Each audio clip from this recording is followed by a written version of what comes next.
He shot bad guys in movies without even blinking. But when the cameras stopped rolling, Charles Bronson's real anger was aimed at other actors. In a rare, angry confession before he died, the tough action movie star told everyone about the 6 Hollywood stars he absolutely hated. "They were liars, scaredy cats, and silly people," he said in a cold voice. For a man who didn't talk much, his hate ran really deep. And now everyone knows the truth. James Garner. Among all the fights Charles Bronson had during his long Hollywood career, none seemed to hurt him more than his bitter fight with actor James Garner. Their mean relationship started when they made the movie The Great Escape in 1963, and it never got better.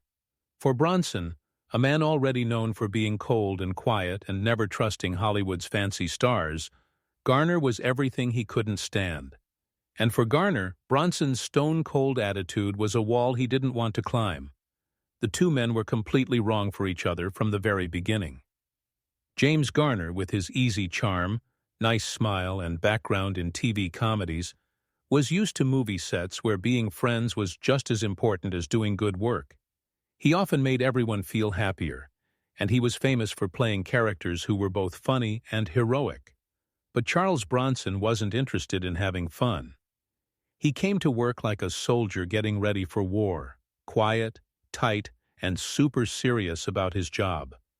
Where Garner thought making movies should be fun, and everyone should work together, Bronson thought it was a tough man's job. According to people who were there, their personalities crashed into each other almost right away. Garner tried to talk to Bronson early on, but Bronson would give him short answers or just stare at him blankly. Garner, in his book called The Garner Files, would later say Bronson was someone who was hard to get to know and harder to like. He said that Bronson's grumpiness wasn't just an act for the movies. It was like armor he wore every day. Garner thought Bronson's cold attitude meant he thought he was better than everyone, while Bronson thought Garner's friendliness was fake and not real. The tension on the set of The Great Escape got worse and worse during filming. While the other actors in the movie, like Steve McQueen and Richard Attenborough, often became friends during their free time, Bronson and Garner stayed ice-cold to each other. There were no big fights or screaming matches, but there was no warmth either. Garner later said in interviews that things never got better, and that Bronson seemed to carry the grudge way after they finished making that movie. For Bronson, who cared about loyalty, toughness, and an old-fashioned way of being a man, Garner's way of acting and living felt completely wrong. Bronson had fought his way up from terrible poverty in Pennsylvania coal country. His face, rough and hard, showed the marks of a man who had lived through real tough times. Garner, in Bronson's eyes, seemed to glide through Hollywood with charm and the right connections. Whether that was fair or not, it colored how Bronson felt about Garner forever. What's most telling is that Bronson never forgave him. While many actors from that time, McQueen, Newman, even Brando, often fought with each other, they also made up or at least let old wounds heal. Bronson, on the other hand, kept his anger alive. He wasn't someone who forgot when people hurt him, whether it was real or imagined.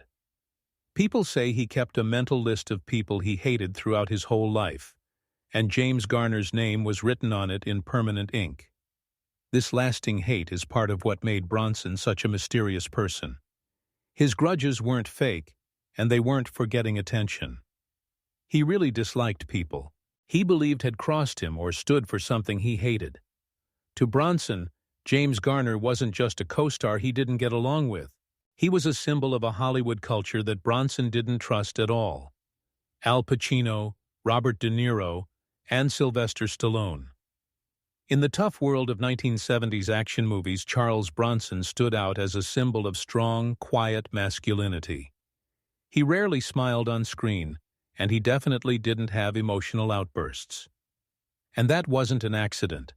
Bronson built his image around showing very little emotion and using his body language, things he felt showed real strength.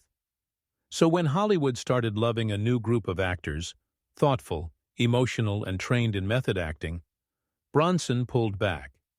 He called this group of stars the sensitive generation, and he didn't mean it in a nice way. Some of the actors who really annoyed him were Al Pacino, Robert De Niro, and Sylvester Stallone, all of whom became famous in the 1970s and early 80s by playing deeply emotional, often tortured characters.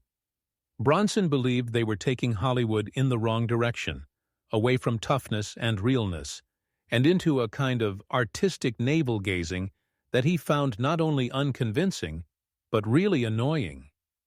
"They're all the same type," Bronson once said, making fun of what he saw as their over-the-top intensity and similar brooding personalities.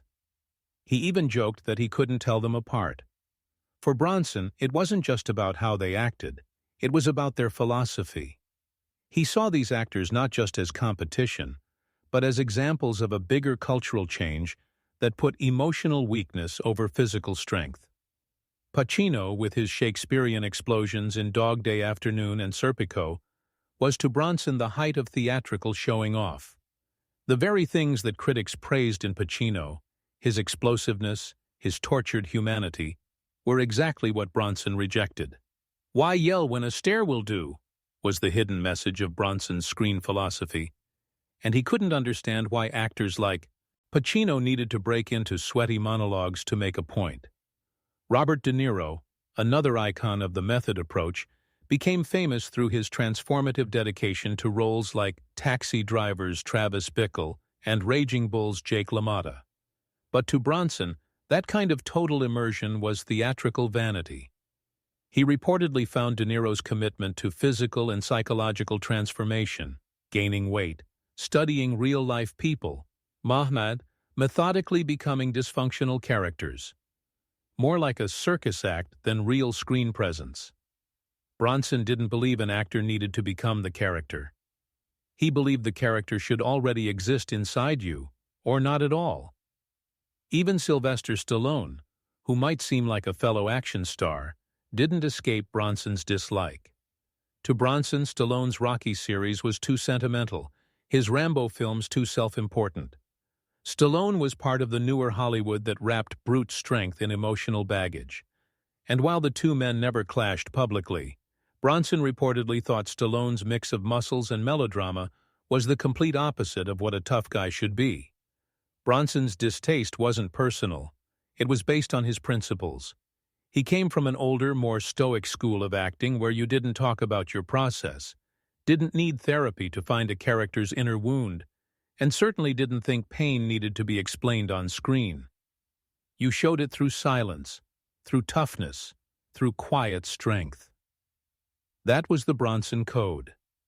As the years went on, Bronson became something of a relic in Hollywood, a representative of a dying breed. He wasn't interested in changing with the industry, and he didn't hide his contempt for where it was going. His hatred for the sensitive generation became part of his legend, an old gunslinger glaring at a world of tortured poets. Ironically, the very qualities he criticized, emotional depth, inner turmoil, psychological complexity, are what earned Pacino, De Niro, and Stallone long-lasting careers and Oscar recognition. Bronson, by contrast, stayed fixed in his lane. A gravel-voiced man of few words, punching his way through justice, never once stopping to cry about it. Ingmar Bergman. Charles Bronson's screen image was built on silence, staying calm and strength. He didn't believe in over-explaining a character's pain or unraveling their emotional problems in long-winded dialogue. For Bronson, power came through holding back, and storytelling was best delivered with fists, stares, and few words. So when the acclaimed Swedish director Ingmar Bergman, master of thoughtful and philosophical movies, offered to work together, Bronson didn't just say no, he laughed at the idea. The incident became something of a legend after movie critic Roger Ebert brought it up publicly. Ebert had once suggested that it would be interesting to see Bronson take on a more layered intellectual role under a director like Bergman, who was known for films such as The Seventh Seal, Persona, and Cries and Whispers. These were deeply psychological films, often exploring the darkest corners of the human mind: grief, madness, despair, existential dread. But Bronson was not interested in any of it. When asked about the hypothetical collaboration, Bronson responded with classic bluntness, telling Ebert, "Why would anyone pay money to see that kind of sickness? Those movies are all about weakness and sickness. I don't get it." His dismissal wasn't just about Bergman's work. It was a broader rejection of the entire genre of art house introspection. Where others saw emotional depth, Bronson saw self-indulgence. Where movie lovers admired vulnerability, Bronson detected weakness. This comment wasn't meant to provoke. It was Bronson being honest. His values had been forged in the grit of real-world hardship. Born into a poor coal-mining family in Pennsylvania, he had known physical labor, going without things, and a daily struggle for survival. He had no time for what he saw as overwrought, cerebral musings dressed up as art. The idea of spending 2 hours watching characters cry, brood, or philosophize about death was to Bronson not just boring, it was offensive. Ingmar Bergman, on the other hand, represented the opposite end of the movie spectrum. A revered figure in world cinema, Bergman explored the inner workings of the human soul with unmatched intensity. His films were simple in design but packed with emotional exploration. Working with him was a badge of honor among serious actors. Liv Ullmann, Max von Sydow, and Bibi Andersson all flourished under his direction. But to Bronson, such work was too abstract, too fragile, too European, and far removed from the kind of direct action-based storytelling he believed in. While some actors sought to reinvent themselves through art house projects, crossing into dramatic territory to win critical acclaim or awards, Bronson had no such ambition. He was proud of his genre roots. Westerns, war films, crime thrillers, those were his domains. He didn't want to be reinterpreted through a Bergman lens. He wasn't interested in sobbing in black and white or giving long speeches about metaphysical despair. This rejection of Bergman also fit perfectly with Bronson's no-nonsense public image. He was a man of action, not introspection. Even off-screen, he spoke rarely and never glamorized his fame. He avoided the cocktail circuit and largely kept to himself. His disdain for the more intellectual side of Hollywood wasn't an act. It was his truth. And that truth didn't include sitting in a dark room analyzing the meaning of life through a Bergman script. Elvis Presley. Among all the rivalries and grudges that surrounded Charles Bronson throughout his career, one of the most surprising and weird was his icy tension with Elvis Presley. Unlike Bronson, as better-known feuds with co-stars and directors, his friction with Presley was more social than professional. The two men never made a movie together, but their brief interactions off-camera were enough to spark a strong mutual dislike, with Presley in particular walking away deeply offended. The encounter reportedly happened in the late 1960s or early 1970s, a time when both men were household names. Bronson for his rising fame in gritty action films like The Dirty Dozen and Once Upon a Time in the West, and Elvis for his post-Army career and larger-than-life public persona. Presley was still very much the king, surrounded by a group of people that treated him with reverence. He was used to respect, compliments, and admiration, especially from fellow entertainers. But Bronson wasn't wired that way.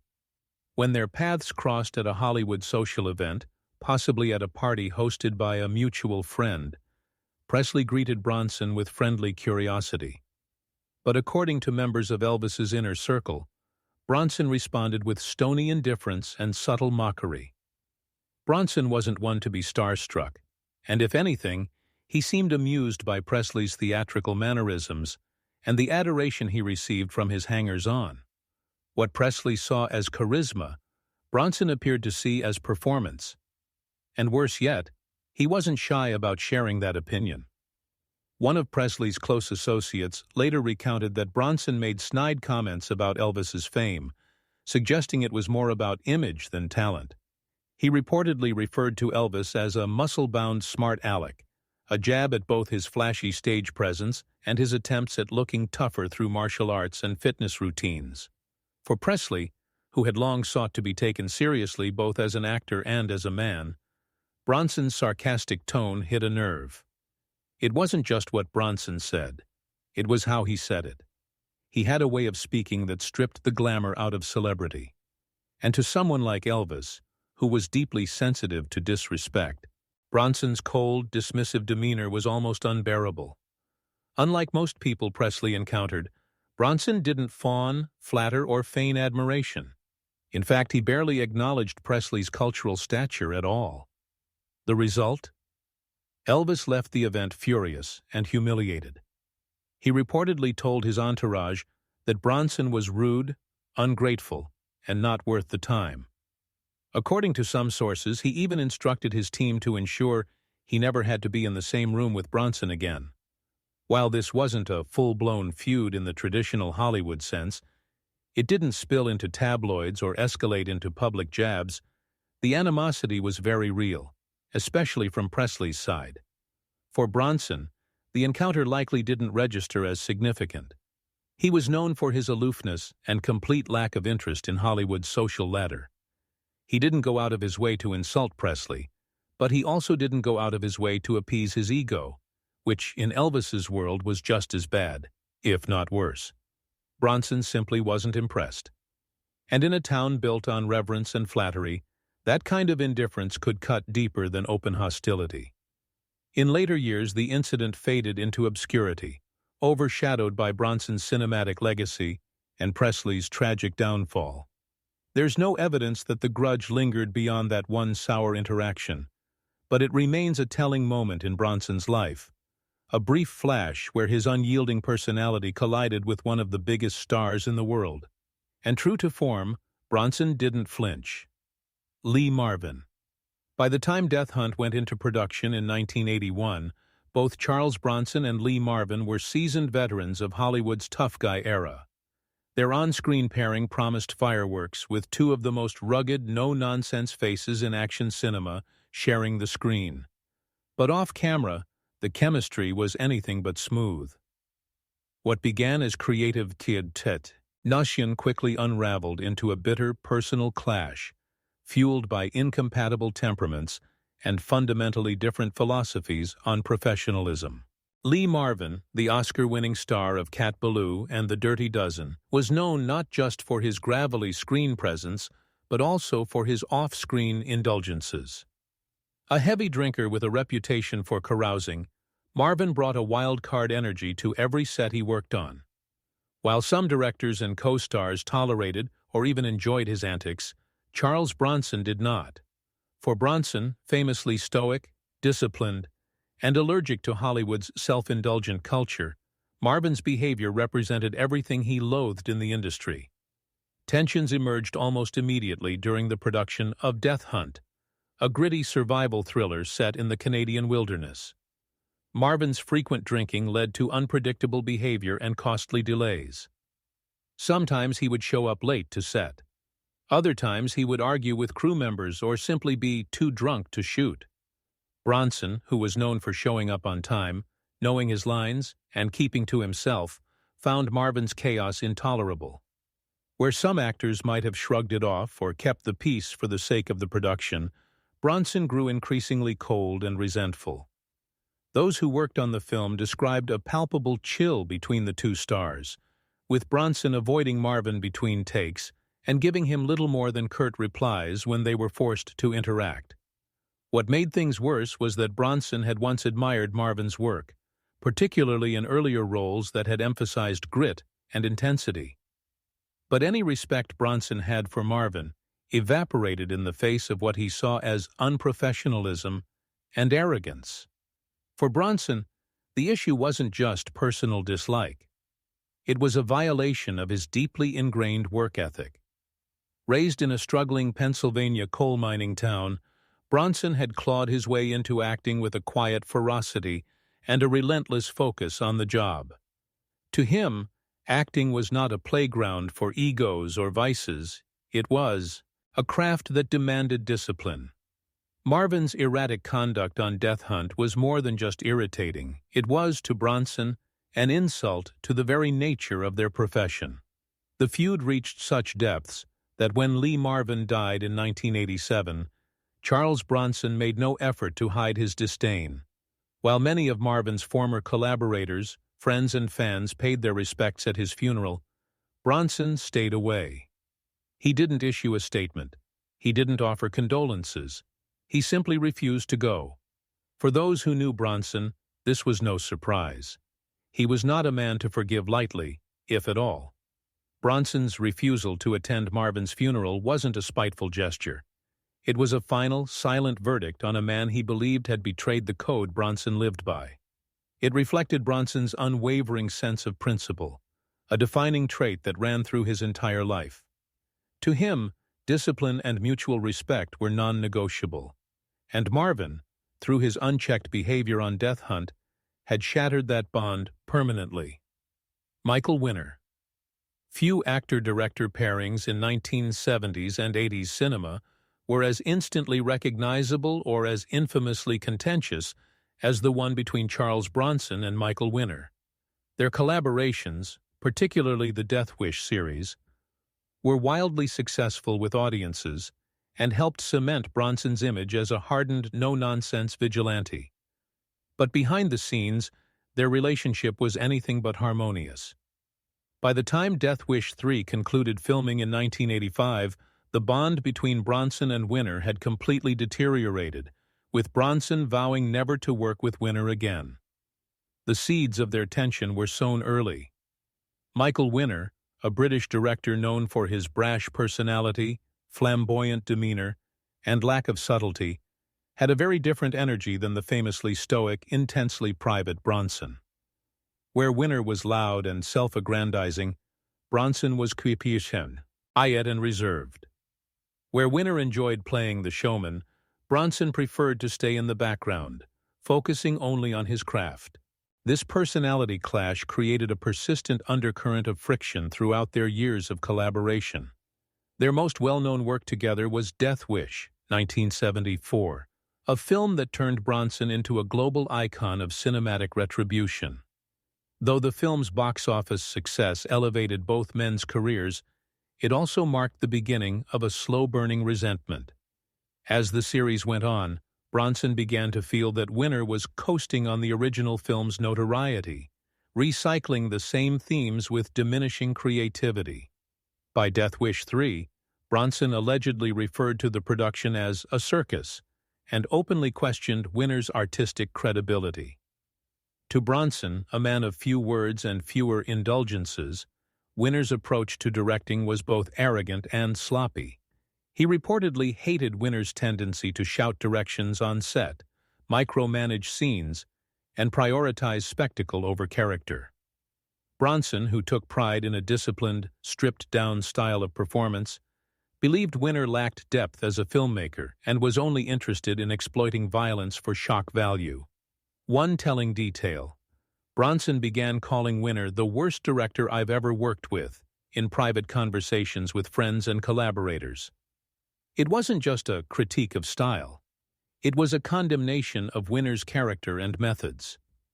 Bronson had worked with tough directors before, but Winner's overbearing presence and perceived creative laziness rubbed him the wrong way in a way few others had. By the mid-1980s, the once fruitful partnership had turned completely sour. During the filming of Death Wish 3, crew members noted that Bronson and Winner barely communicated, and when they did, it was often through intermediaries. Bronson fulfilled his contractual obligations, but his enthusiasm for the project was visibly absent. He no longer saw Winner as a collaborator, but rather as an obstacle to be rated. After Death Wish 3, Bronson cut ties with Winner for good. Despite pressure from studios and interest from fans, he refused to reunite with the director for future installments or any other project. The fallout was so complete that Bronson reportedly bristled at the mere mention of Winner's name in interviews, offering terse, dismissive replies or changing the subject altogether. Winner, true to form, downplayed the tension in public. He often spoke of Bronson in glowing terms, perhaps to preserve the legacy of their profitable partnership. But the reality was clear. Bronson had moved on and wanted nothing to do with Winner ever again. Their falling out serves as a cautionary tale of creative mismatches in Hollywood. On paper, their collaboration worked. Death Wish became a cultural touchstone, and Bronson found one of his most iconic roles. But behind the curtain, the clash of ego, style, and temperament proved too toxic to sustain. For Bronson, a man deeply guided by personal integrity and discipline, working with Winner had become an exercise in compromise, and once he'd had enough, there was no turning back. What do you think about the actors that Charles Bronson hates the most? Leave us your comments in the section below. We hope you have found this helpful video. Don't forget to leave a like, share, and subscribe to the channel if you like it. Thank you for watching this, and see you in the next videos. Goodbye.